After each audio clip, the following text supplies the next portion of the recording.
Many of us consider our dogs to be a member of our family, sometimes even counting them closer than the human members of our family. Imagine a scenario in which you're walking through your neighborhood with your dog and an animal control officer stops you and seizes your dog for having a physical appearance matching the description of a breed labeled as dangerous. If you're lucky, your county may allow you to relocate him outside of the county. If you can't find the means to do that, then he'll be euthanized. This is the reality for dog owners in areas where breed-specific legislation has been passed. This is legislation that regulates or bans certain dog breeds. It was created in an emotional response to widely publicized dog attacks. However, the current data shows that this model is not effective in reducing violent dog bite hospitalizations. Additionally, because of this legislation, many dogs are being unfairly targeted, as well as compromising the welfare of many innocent animals. Laws passed regarding pit bulls range from an outright ban to restrictions placed on how that dog is managed.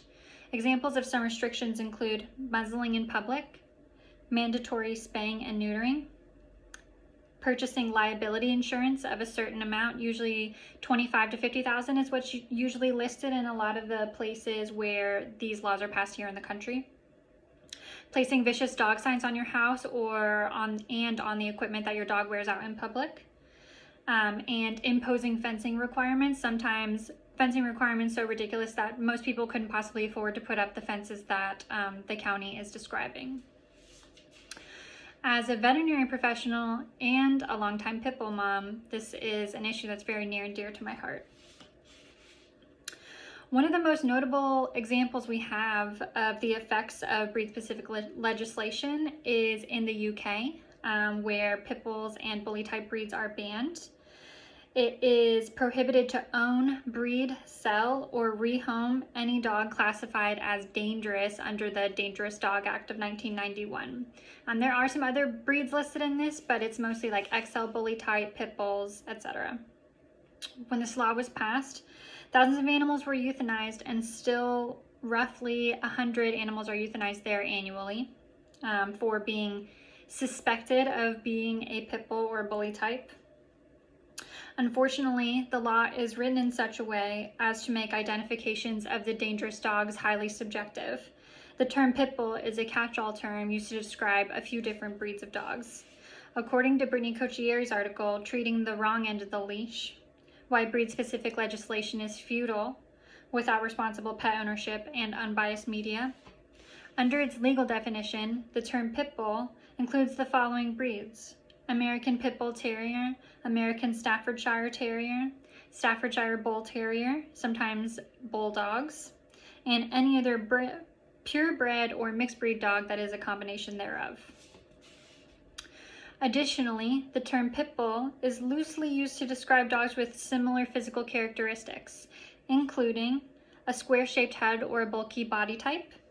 Therefore, because most BSL includes a substantially similar clause, any other dog that does not fit into one of the enumerated breeds in the list, but substantially conforms to the physical characteristics listed, may still be considered a pit bull under BSL and be separated from its family.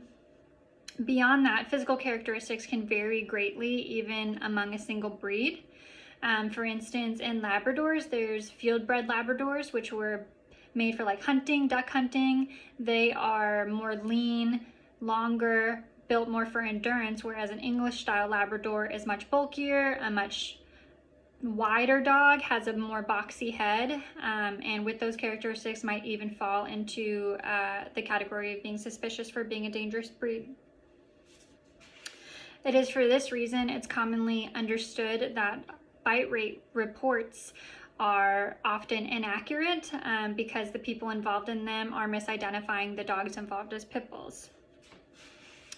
Because many dogs have the physical appearance of one of the breeds listed, responsible owners are being separated from respectful, good pets.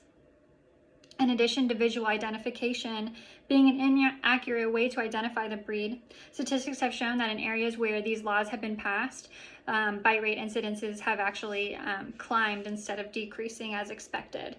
According to evidence submitted by the RSPCA to the UK Parliament in June 2018 in defense of repealing the BSL laws, in the UK, an initial assessment of the Dangerous Dog Act 5 years after it was enacted found that there had been no significant reduction in dog bites. Between March 2005 and February 2015, in England, the number of hospital admissions due to dog bites increased 76% from around 4,000 to around 7,000. And there's no robust scientific evidence to suggest that prohibited breeds are a significant factor in those numbers. It is true that these dogs are capable of seriously injuring a human. However, there's a lack of scientific evidence to support the belief that they are capable of substantially more damage than any other breed. Recent studies found no difference observed between restricted and non-restricted breeds and the medical treatment required following the bite. So this means that the severity of the bite and the seriousness of the treatment was the same regardless of what breed the dog was.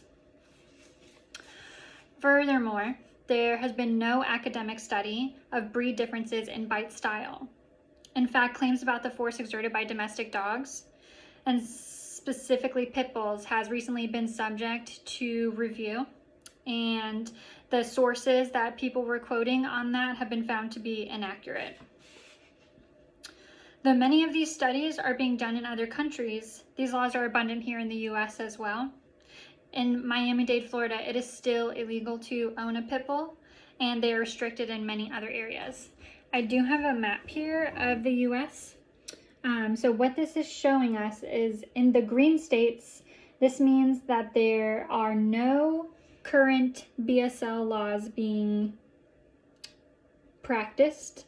In the yellow states, this means that they have passed at the state level. Oh no. They have passed at the state level restrictions for BSL laws, meaning they have said at the state level you cannot pass breed-specific laws, but that there were areas that were grandfathered in, and so that they are still practicing BSL in certain areas in those yellow states. And the red states are ones where BSL is actively being practiced and it's not prohibited at the state level. And that is the majority of the country, the red color.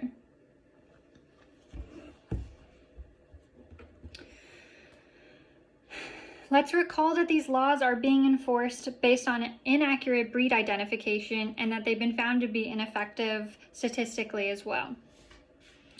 Breed-specific legislation was created as an emotional response to widely publicized dog attacks. However, these policies unfairly target certain breeds, promoting stereotype and failing to address the issue of responsible pet ownership. All this being said, there is still an issue at hand. According to the nationally reported statistics, around 12,000 people are hospitalized annually for dog bites in this country. So if we can't blame a breed for this issue, what should we do? The American Veterinary Association has an answer. In their statement, why breed-specific legislation is not the answer, they suggested the following. Enforcement of generic, non-breed specific dangerous dog laws with an emphasis on chronically irresponsible owners. Enforcement of animal control ordinances such as leash laws by trained animal care and control officers. Prohibition of dog fighting. Encouraging neutering for dogs not intended for breeding. And school-based and adult education programs that teach pet selection strategies, pet care and responsibility, and bite prevention.